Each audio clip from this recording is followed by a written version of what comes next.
Before we start today, I want to give a shout out to all the people who have poured in positive comments in the last week. I don't know about you, but whenever you're doing something and you're wondering, like, is this going well? Is this the right thing? And I think every human has doubts. It's really helpful when people just out of nowhere will text, message, say in person, keep it up. And it's been so uplifting to get those comments in a world full of criticism to which you can't avoid it no matter where you go. You might go, you guys get criticized? It's like, tell me somewhere that or someone that doesn't, and I'll sign up for that. Yeah. But even I wish he'd left his name. A guy from the state of Washington sent us in something. We've had people from Springfield reach out, and I just want to say thank you. It is really cool to know that it's impacting somebody, and it's not a self-serving cool, but it's like, is this mission the right mission to be taking on? And I think it is, and it's been confirmed for me in the last week. I don't know about you. Yeah, it helps a lot to talk to people. It's really fun when you talk to somebody and say, "Hey, I was listening to the podcast and it got me thinking about," and then it kind of starts a spiritual conversation. And I know that's the goal, is to really help people grow in their faith and to think about the Lord and the Bible. So that's really fun when we get that. And I know that I love hearing that as well. Yeah, and if you're wondering what's the pattern, basketball, religion, I have a heart for coaches and athletes, so I'm never going to separate the two. I want them to come for a basketball conversation and stay for Jesus. And I think that's really important. Today, we are going to start a two-parter on King Saul. So today's going to be the immersion, how he came to power, and kind of maybe the good things about him and his leadership style in the early days. And then next week, we'll get into the downfall, which we can really apply and relate to in our human errors. So I'm really excited to dive into these topics. Check it out right now.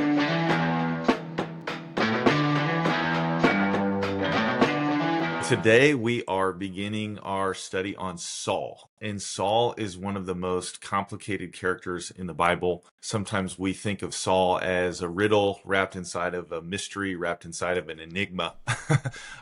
Saul starts off in a way that there's a lot of positives with Saul, but even there, you can still see some negative aspects in his character, even from the beginning. And then later on, you see a lot of negative aspects in his character, but then you still see glimpses of good things. And Saul, to me, is a huge warning character. I mean, everybody in the Bible, they have a story. And everybody who is alive has a story.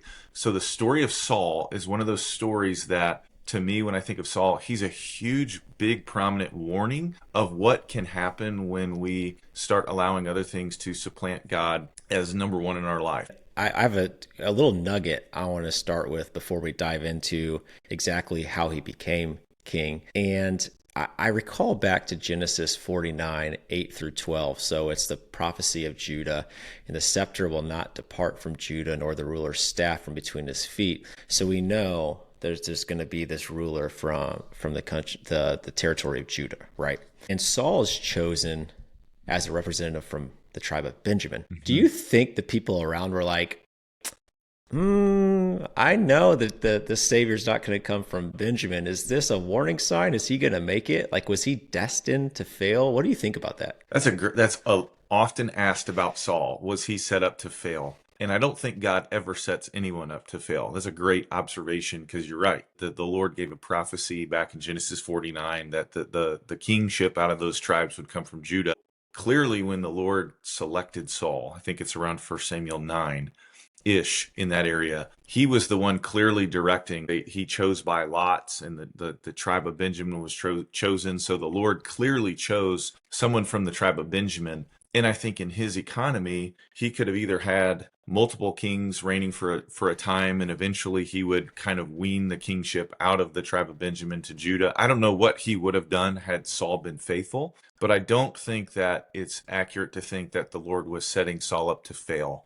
I think Saul failed by his own choices and decisions. That's a really good qualifier and explanation, because that's where I was going to go next. And so essentially, Israel wanted a king because ... How would you fill in that blank? So there's a couple times in the passage it says that they were wanting a king to be like all the other nations around them. And then it says specifically, so that he will judge us and he will fight our battles for us. And Samuel's very burdened by this, and Samuel takes this. Samuel is a judge. He's the last judge, and he's the one that's ushering in the monarchy. Samuel takes it personally, and the Lord tells Samuel, they haven't rejected you, they've rejected me as being king over them. So really, Israel had always had a king. It just was the Lord, and they couldn't see him. And I think that they wanted to see something literally with their eyes of that's who's leading us. And it's like a theme throughout the Bible that we often like to see things and find our security in establishment and sense of belonging or sense of completeness in something that we see as opposed to something we don't see. And in the New Testament, it says we walk by faith, not by sight. So they're looking around, and I think that they're afraid they're at a time in their history where the Philistines and other people groups around them are fighting against them. And they want to see somebody that's going to lead them, to lead the charge. And they're like, we want to be like everybody else. And sometimes it's been said, one of the worst things that you can receive is exactly what you asked for. And God gave them exactly what they wanted. He gave them Mr. Tall, Dark, and Handsome. Talks about Saul being tall, being handsome more than anybody in the whole kingdom. And that's what they were looking for. And kind of fast forward to David, the thing that God loved about David was his heart. He says, man looks at the outward appearance, but the Lord looks at the heart. And everything about Saul is the outward appearance. It's what you can see. And I think that even Saul started falling into that trap of seeing himself as higher than he should have been. Are there parallels to that to this day? Do you think, let's say we don't have a president, let's say whatever country you're from, you don't have a governing leader. Do you think that the people would still end up going, I would like a human to lead over me because I don't trust a God that I can't see. I trust a human that I can, and I want somebody that I can directly go to in person? I mean, just look at world history. People are drawn to a strong leader. They find a sense of purpose, belonging, safety, security. That's why I think at the end times that someone's going to rise on the scene, aka the Antichrist, who's going to be a really, really strong magnetic person that everyone's going to look to and say, man, how can it go wrong following this guy? And to everybody's shame and regret, it's going to go terrible because everything's going to go to his head and he's going to be an instrument of Satan. And that's often what happens to leaders who have too much power, is that it becomes about them and their agenda at the expense of the people who think that he's serving them. I would say too, whenever you're faced with some sort of life dilemma, I think your natural reaction is, who can help me with this? And that who is a pastor, a friend, a family member, a neighbor, and not, God, can you help me with this? Because that requires faith, and faith requires work and inner focus and discipline. And it's really easy to try to solve it with some sort of human Band-Aid. And that's the story of Saul, in my opinion. But what does that tell you about God and his character? The fact that the people asked and God said, okay, I'll give you a king. And almost like, you'll see. Yeah, it is. It reminds me of Romans 1, where it says that the people wanted to worship the creation rather than the creator. And so then he gave them over to ... what they really wanted. And it was like the lust of their flesh and the lust of their eyes and the boastful pride of life. Those are kind of an idea in 1 John of different categories or areas of sin. And I think that the Lord said, if that's what you want, that's what I'm going to give you. And even with Saul, Samuel gave the people warning before he became king. And he said, hey, just so you know that when you have a king, he's going to take your sons and your daughters, and he's going to take your sons and put them in the army, and he's going to take your daughters and they're going to be servants in his kingdom, and he's going to take from your fields, and he's going to take from your money, and et cetera, et cetera. And it's not going to be only good. There still will be some challenges there. And the people were like, no, but we still want a king.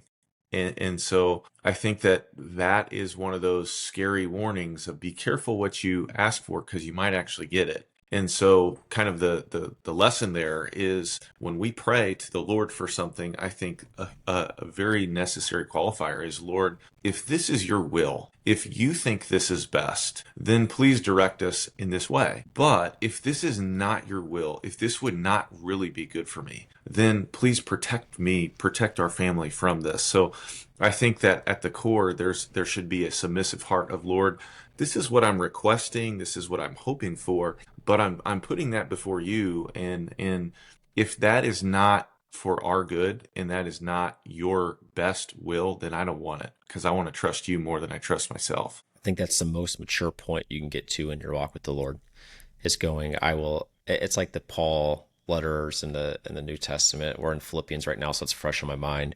But he's like, if it's to die, it's to die. If it's to suffer, it's to suffer. If that's your will, I'm good with that. Now, as a sinful human, I struggle with that.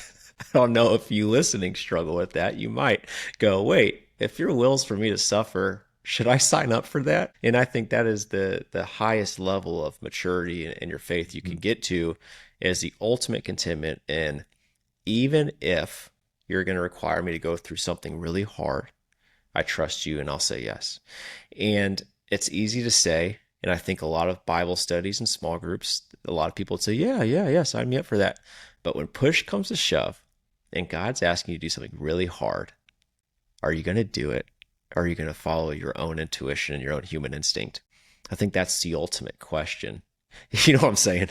Yeah, it sounds a lot like Jesus on the night before he was going to die. And he's saying, Lord, if there's another way, if this cup can pass, provide that way, yet not as I will, but your will be done. And he was willing to go to the greatest of lengths to give up his life to bear our sin in his body on the cross, because that was the plan of salvation. That was the will of his Father. So Jesus was willing to sacrifice himself, sacrifice his own desire to the greater good, to the will of his Father. And you said that, like, there's no greater demonstration of maturity, and I would say even like there's no greater demonstration of Christ likeness than to say, not as I will, but your will be done. What would you say the theme of Saul's story is? Is it just simply pride?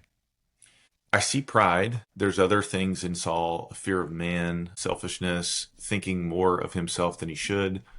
I think there's a lack of fear of God. I think there's a lack of affection for God. And I think ultimately Saul is a reminder of the consequences of disobedience. And I know that I don't know how you want to kind of take that, but those are big themes with Saul. I read a really good book last year by John Bevere, and I think it was called The Awe of God.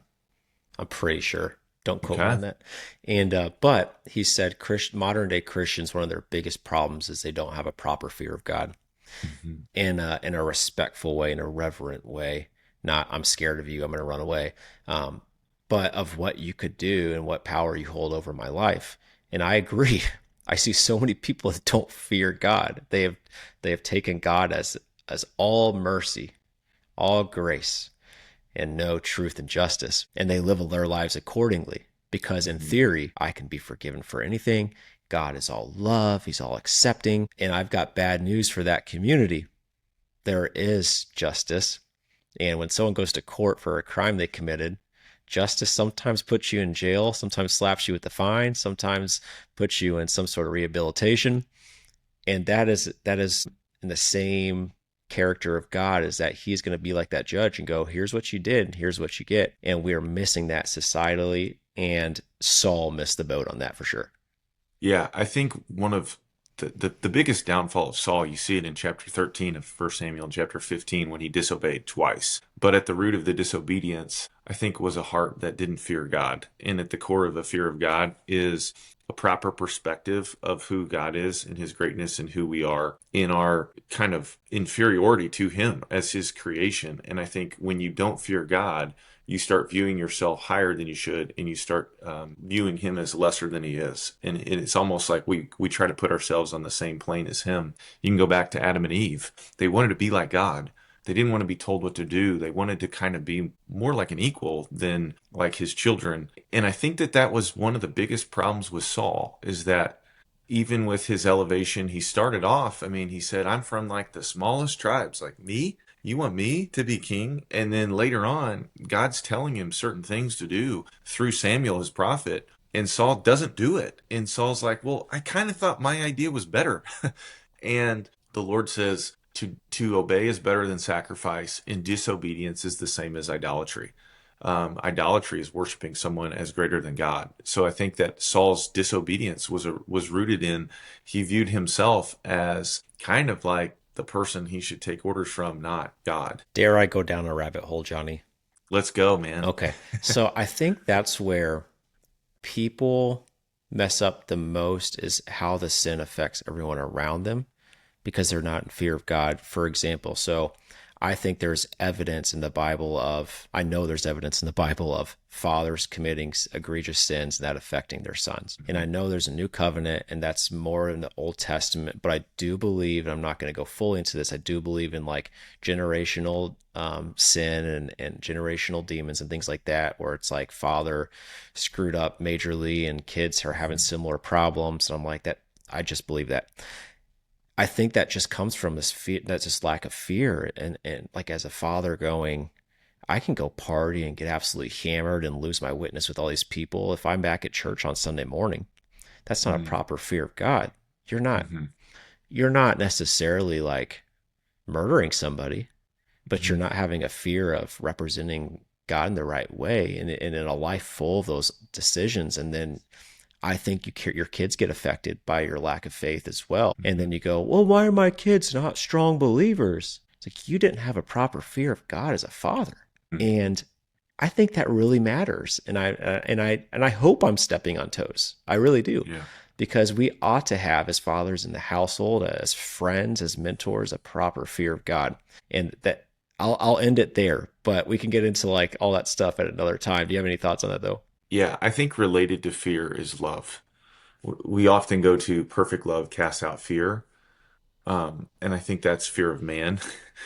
But I think that a fear of God is intricately linked with a love of God and an affection for Him. So the more we fear Him, the more we see His just like we're in awe of Him. It should make us grow in our affection of Him. And the more that we love Him, which the Lord even said in Matthew 22, the greatest commandment is love the Lord your God with all your heart, soul, mind, and strength. If you're loving God, the rest will take care of itself. Because if you fear Him and you love Him, then you'll trust Him, and if you trust Him, you'll obey Him. So it's kind of like a domino sequence.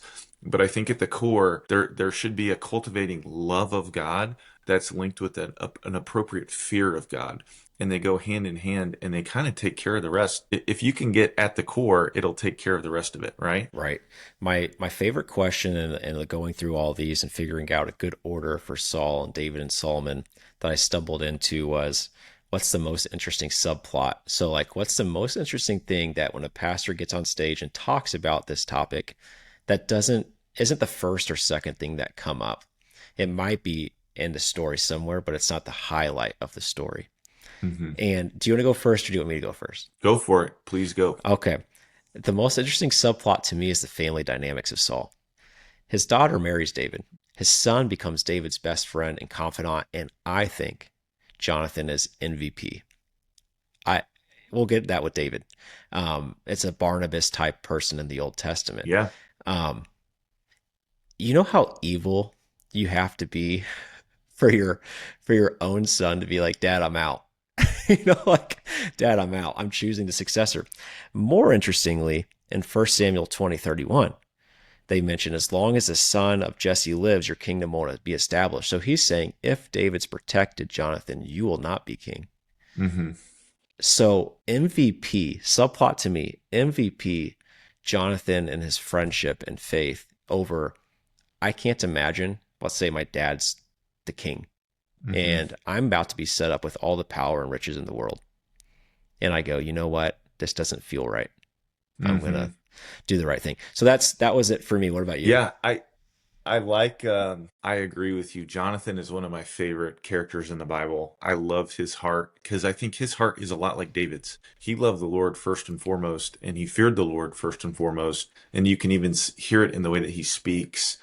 A contrast between like Saul and or Jonathan and David spoke in a way where the Lord is the one giving the victory. The Lord is the end goal. We want His glory. It's His people. And when Saul speaks, Saul likes to take credit. He builds a monument for himself after a win. um, and he's talking about my people, my victory, my vengeance. And there's just even the way that people speak. So Jonathan is a great character. I would say he does choose David because he chooses the Lord. Ironically, though, he doesn't like abandon his dad, though. Like he still like goes into battle, I think knowing he's going to die next to his dad. And I think that Jonathan's heart was always for his dad to come back around. He was always trying, I think, to reorient his dad's heart to the Lord of, hey, like it's clear and evident that David is the Lord's anointed. Like the Lord wants him to be the next king. And I think that Jonathan supported David even more than his own father. But I think Jonathan was trying, I think he thought the best in his dad. And he was like, hey, I want to reorient your heart back to God's will. And then we can all enjoy the blessings of walking in God's will. I think there's a parallel to that and to how we should live too, is to not give up on family members. It's not to condone their behavior, because he didn't. He Right. was not for that behavior. He wasn't like, oh, it's okay, Dad. You're a little mad about it. Throw your spear at him. Yeah. Gouge him in the eyeball. Like he was like, I don't believe this is right, but I'm still for you. And I think there's a lot we can take from that. What was your most interesting Amen. subplot? I think that Saul cared. There's just such an irony of what made people drawn to Saul was his appearance, in that he looked the part. He looked like a warrior, and they were wanting a warrior. They want a king who can fight our battles for us, and he looked like this amazing warrior, and he actually was. There's evidence in the text that would suggest he really was a great warrior. So there's this idea of like looking at him with our sight, and he looks the part, and he looks amazing. And then his biggest downfall was he cared about what other people thought of him, how they saw him, more so than how God saw him. So it was almost like whenever he got in trouble, he was upset about the consequences of getting caught. And he also was concerned that people would lose faith in him as a leader because it looked like, to their sight, to their appearance, that maybe he and Samuel were not on the same page, which would suggest that maybe he and God were not on the same page. So when Samuel's like, I'm leaving, Saul's like, well, I want you to come worship with me. And why would he say that? Or can I be with you? I think he wanted the people to think, to see, oh, Saul and Samuel are together, which means Saul and God are together. So there's just this weird, interesting mix of like the thing that brought Saul on the stage was what he looked like. And one of his biggest downfalls was he cared more so about what other people thought he looked like than what God knew him to truly be in his heart. Before the downfall, he did display some positive leadership traits, obviously, because he found immense success early on. He demonstrated a lot of galvanization at the very beginning. If you remember Israel's history, they had been in a like 300 to 350 year period of the judges. The famous line, the only line everybody remembers with judges, is every man did what was right in his own eyes. And they were kind of like if you think like translate into American Western history, like the colonies before they became a united nation. It was almost like the different tribes kind of acted as their own autonomous group. So there was not a lot of unification of the nation after 300 plus years in the land of coming in as a united front with Joshua in the promised land. So they kind of became like individualized, and Saul really galvanized the nation and brought them together under his leadership, and he does that in a powerful way, defending the city of Jabesh Gilead and fighting against the Ammonites. So I think Saul demonstrated like a strong unifying trait, galvanization as a leader from the beginning. I think he did lead in battle. He wasn't an armchair quarterback. He was on the battle. He was getting dirty. He was getting his hands dirty. So there were things that Saul did, I think, that actually were good too. And we'll talk about the downfall next week, but I think it's important in the story to learn from somebody who did a lot good, let pride get in the way, bad decisions get in the way, and that did a lot of bad. Because if it hmm was this person was just a bumbling fool the whole time, you'd go, I'm not going to do that. I'm not going to relate to that, but I can relate to having success and getting full of myself and kind of falling off. One of the things I noted was a lot of people, if they're named king, they're going to go flaunt their power right away. Look at hmm me. Look what, especially in the age of social media. And they're going to go, look what I did. Look what I've got coming. And I know hmm in 1 Samuel 11:5, it says he was returning from doing field work. This was after he was named, like, you're going to be king. So that's not a position of a king, doing work in the hmm field. So he did start with a decent foundation. Now, he didn't do everything right. We'll talk about some of that next week. But hmm he didn't go, all right, I'm king. I've made it, baby. Everyone listen to me. So that was mine. I just Can I think it's, interrupt real quick yeah, on that? There's do an it. interesting nuance I never thought of on that specific facet, that I think that there's a lot of truth in what you said, and there could be a caveat to that too on the other side of, because when I saw that, I often thought there's a lot of humility. Like, he's doing farm work. Like, he's not better than, I can't get my hands dirty. But there could also be another nuance of, like, when Samuel gave him instructions, he said, "The Lord is with you. Go and do whatever the situation requires of you." And the chapter before Samuel said that, God told Samuel, this guy's going to deliver them from the Philistines. So there could be a dynamic of, while Saul basically had like a blank check from God of like, I'm going to bless whatever you want to do because I'm with you. He could have taken that and like fought the Philistines early on and aggressively, but instead he kind of could have been playing it safe and just like, well, I'm just going to go take care of my family right now. That's an And so interesting perspective. yeah, like, I'm not sure if that's Yeah. like which one is right. Like, you could say Saul was being very humble by doing farm work, or you could say he wasn't trusting God enough by going out on Mm. the offensive as much as he could have been. And I think maybe there could be a little bit of both of that going on. And if it's the latter, if it is fear of stepping into power, what an interesting character arc. That Yeah, that well, is what I think that the I think downfall. that you're right. Like, there could be a fear of stepping into power, because even when the lots were drawn of who's getting selected, he's hiding behind the baggage. And why is he hiding? I think he's hiding because he knows he's going to get picked. And how do you know he knows he's going to get picked? Because Samuel already met him and told him God's chosen you, and Samuel already anointed him. So there is like a fear of stepping into leadership that, even though I think there's good things about Saul from the beginning, I also see some questionable traits even at the very beginning with Saul. And I see some characters who had similar tentativeness to step into leadership. And I want you to tell me same, a little the same, different. I think of two people, Moses and Gideon, who were Mm, not really embracing what God said they're going to do. And they mhm. questioned. And one person questioned himself, another person questioned resources around him. And is that a similar lack of nobility, would you say, or is that completely different? Those are two really good people you picked. Because, like, Gideon gave the same excuse Saul did. Gideon, I think, was like, well, my family's small. Like, and he was talking about Manasseh. And then Saul's like, well, my family's the smallest of all. We're Benjamin. Like, who am I? I'm not that special. And then Moses' excuse is like, well, I'm not a good speaker. And no one's going to want to follow me anyways. And I think that at the heart of all, I guess with Gideon and Moses, those are two great people you chose. There was excuses of, I don't really want to do this, and I'm going to tell you why, God. I'm the wrong guy. And the Lord's like, no, you're the right guy, and I need you to do this. I want you to do this. So I think, why did they not want to do it? Fear. They didn't want to. They, for whatever they were fearing. Maybe it was the obstacle, the opponent, whoever they were going to be doing, or the work itself, what they would be losing by going into leadership. I think that at the essence of why they were making excuses, they were reluctant, was fear. Me and Moses have a strong kinship, and not the post, like the amazing Moses, early Moses, where it was like, I'm not quite sure I'm cut out to do this. I don't feel super confident in my ability to lead people from a stage. And that's something I've really had to think a lot about. Is that humility or is that fear? Can be both. Depends on the day.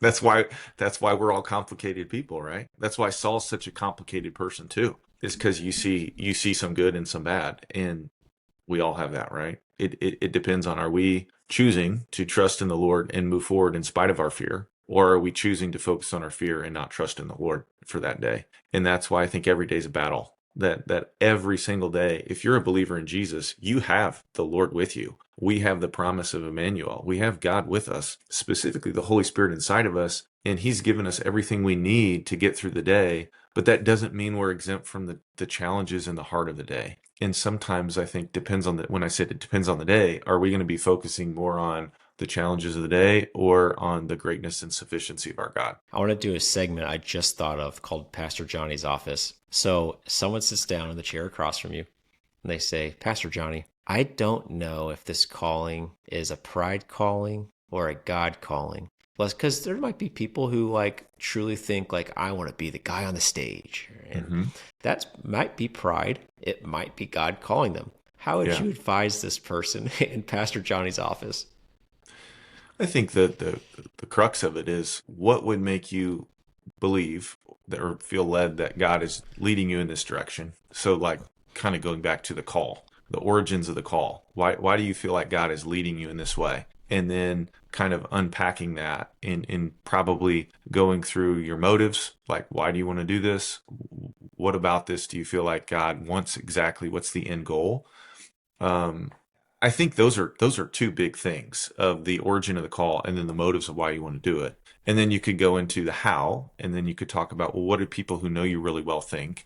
And what do you think the positives would be if you did this? What are the negatives? What are the positives if you didn't do this? And I think clarifying the call to me is the number one. If you really believe God's leading you to do this, then you got to do it.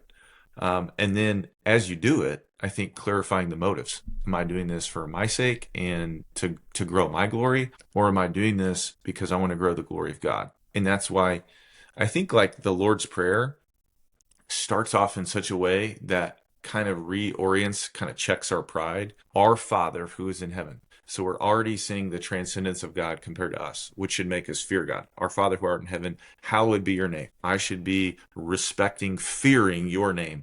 Your kingdom come, not my kingdom. Your will be done on earth as it is in heaven. And so even just from the very beginning of the way that Jesus taught his followers how to pray, it should instill a fear of God and a submission to God, not this is my kingdom and my glory, but his kingdom and his glory. And that's how the prayer ends. Thine is the kingdom and the power and the glory. It's all about him. It's not about us. I love it. I love it. We're going to dig into the downfall next week. We dipped our toe in the water, but we're going to get into specifics. Last thing, youth sports hour. The people want it, so we got it. Do you have any youth sports nuggets from the week? I'm so proud of, be careful of the word pride. I am very pleased. Let me rephrase that. I'm really pleased, and it brings me a lot of joy to see how hard my kids are working right now with sports. Um, Specifically, like little things like dribbling at home. That our kids, we dribble in our basement every single day, even if it's like 10 minutes a day. And I'll give a special shout out to Kinley. She and I dribble every single day for 10 minutes, and her ball handling has gotten so much better, and it's really neat to see some fruit. Even if like of all my kids, like she hasn't scored as much as Jackson and Kinley in their respective games, but her ball handling has improved so much from the beginning of the season to the end. And it just is so fun to see when you put in work and you see some like results that are correlated to the work you're doing. It just brings me a lot of joy seeing that. Shout out Katie Standard for being my first fellow Packer fan in the area. No, goodness. Before you continue, I need to clarify this. Katie on my board wrote, I love you, Daddy. Cowboys are first place. Chicago Bulls are second place. Packers third place. I don't know why she said that other than Hunter. And then she said, boo them Aggies. I just got such a kick out of that. So I had to clarify that. The mic is yours, Hunter. Well, between my two kids, the Packers aren't even on the medal stand. So, um, yeah, I'll take Katie. I think I can get Green Bay to number one. We'll see. My story, real quick, is the people that have been following along know our soccer season. We had a rough year. The Blue Eagles, we finished strong, but we had a really rough year. We took some lumps and bruises and losses along the way. Basketball has been a completely different story, and the Dallas Mavericks of Chatham in the second grade league. It is so much fun seeing the kids thrive and succeed. Especially, I know how frustrating it's been, and Graham Cookson's on our team, and I'm coaching it now instead of Dane, and we've swapped. And the question I have for you is: in our last game, we were playing stifling defense, and there's no score. It's first and second grade. There's no score on the scoreboard. No one's getting like humiliated with score, and there's no subbing. So you can't be like, all right, good kids out, but like you're playing each quarter, and we're playing stifling defense to the point to the point where a kid on the other team starts crying. So sorry. And so like what do? You can't, because there's no score, so it's not like there's not this humiliation factor. But Mhm. also they're second graders, so you can't be like, hey, don't play. Don't just stand there and let them score, let them pass it. What Sure. do you do in that scenario? Do you just play it out? Well, I know in the league that you're playing, because Katie's in the same league, they don't let you guard beyond the 3 point line. So that's good. You're not pressing and you're not even picking up a half court. So they're already putting boundaries in play to prevent, disastrous basketball experiences. But let's just say the kid like gets shut down 5 times in a row and he starts crying. Maybe tell your player, okay, don't guard him as hard. There was like 10 seconds left, so there was no next. But I was talking to Dane after the game, and I was like, what do I do here? Because I can't stop the game for a timeout and be like, all right, guys, let's give it a rest. Anyways, it does feel good not to see a kid cry. I don't enjoy that. It feels good to see some success after having a rough basketball season last year. And it's not about wins and losses, but it does make a difference in your kid's enjoyment of the sport when he's not getting clobbered every single night. So that's been fun for me to see as a father. Next week, we're going to talk about the downfall of King Saul. We appreciate you listening, and we'll see you later.